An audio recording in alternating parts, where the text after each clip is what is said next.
when you said in one of your major EDSA speeches that the Vice President was a fly. Did you mean that literally, or were you only using a figure of speech? I did not mean that literally, sir. Yes, ma'am, because obviously the Vice President is not a fly. When you did say that, you could have been referring to the certain characteristics of a fly which you are attributing to Vice President Laurel. For example, one of the possible interpretations of your use of the word is that he is a pest, a nuisance, because a fly is an insect. Am I that correct? That is one possible interpretation.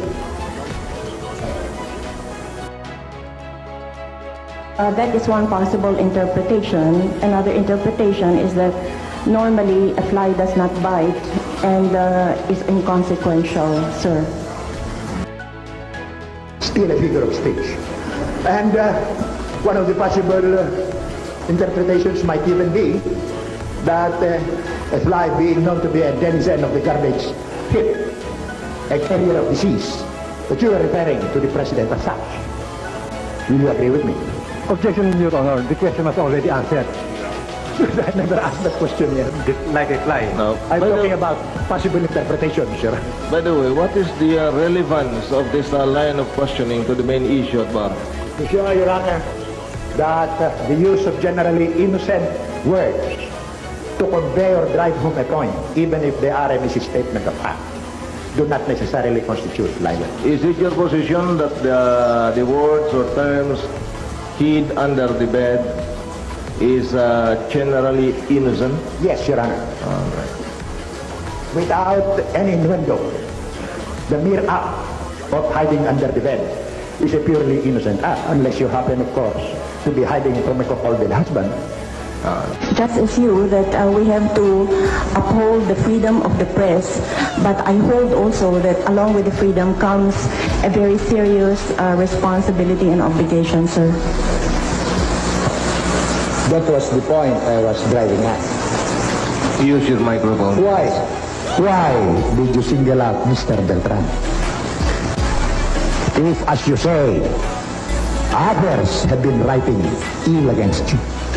Well, because it is only Mr. Beltran who wrote what I believed was a blatant lie, because he wrote that I hid under the bed, and in fact, he wrote, if you will recall, purporting to say that this was an established fact, sir. That, madam, with all due respect, is the best answer that you can give to my question.